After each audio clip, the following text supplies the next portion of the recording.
April 12th, 2000.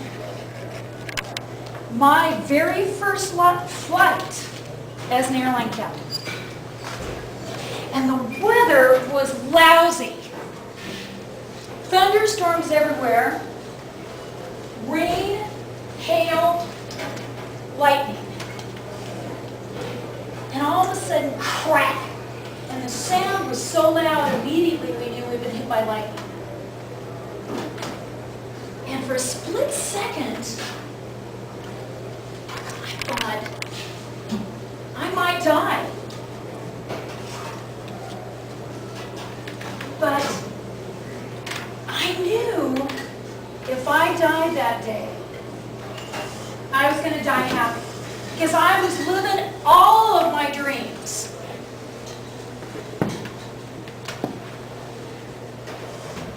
A wonderful woman took me up a mountain when I was just 14 years old and showed me the possibilities of my life. I went on to share the inspiration she gave me for years with other people. And my life at that point was complete. Now, growing up, I was average. I mean, we're talking capital A here. I was so average that I was nearly invisible. Average brains, average looks, average personality, average talents, and average athletic skills. My only social outlet was Girl Scouts. But we're not talking those typical average little girls go around selling cookies. We're talking a group of young women that were very adventurous, and we were led by a woman that saw something else in scouting. Something beyond simply earning a little badge for learning how to knit. Her name was May Hiesel. She led 5 of us young girls on the trip of a lifetime.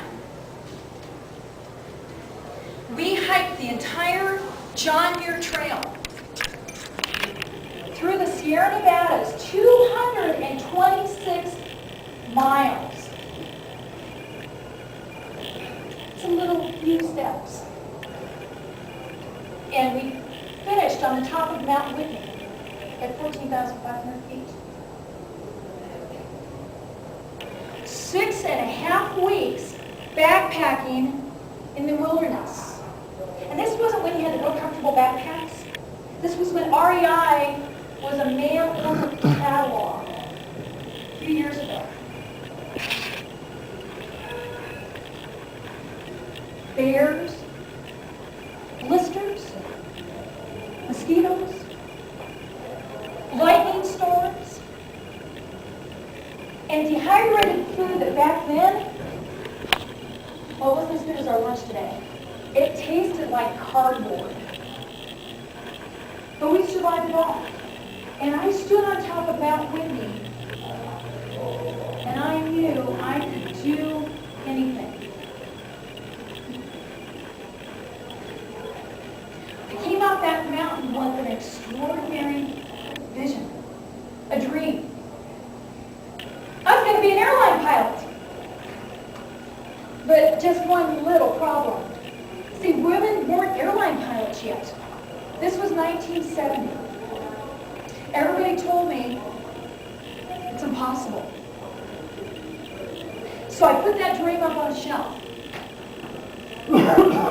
But I remember what my leader, May, had told me one time. And she said, Karen, don't give up. You're going to fly.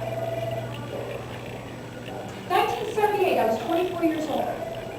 Took a look at that dream and got it down off the shelf, dusted it all off.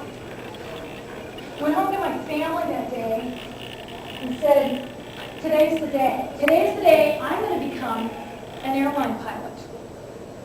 And my mother, she just started to smile.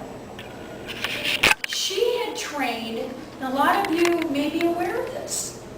She had started training during World War II to be an air service pilot, WASPs. Never completed her training. So she said to me that day, finish what I started and fly for me. I took my first lesson that next day, and I never looked back. But that's when I started to hear the voices. Most of you are probably familiar with these kind of voices. All those well-meaning people, all that free, unsolicited advice, but they're just trying to help. Karen, you're too old. They're not going to hire you if you're over 29 years old. You're not smart enough. You're not going to make it. And how are you ever going to have a family and fly for an airline? But I had a technique that I've used over the years, and it was very effective. I can't hear you! Very scientific.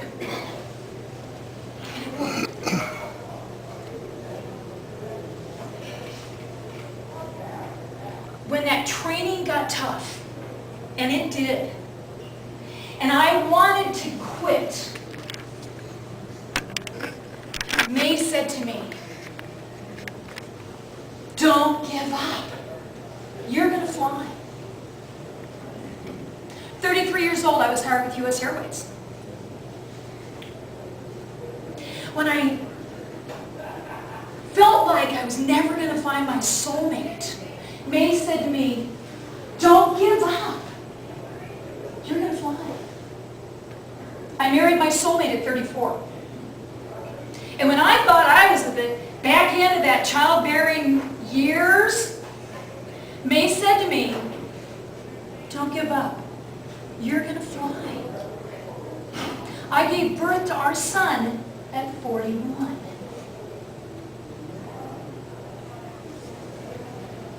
I went on to live my dreams. I was living everything, and life was great. I went out and I was able to start giving back, and I taught handicapped people for 9 years to learn to ski at Winter Park. And I'm not really sure who got more out of it, my students or me.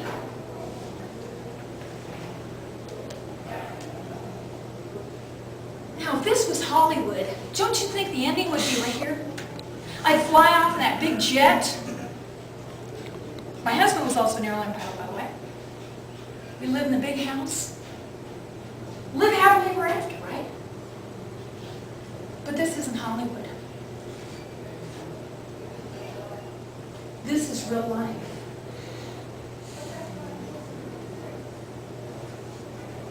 Storms can come in.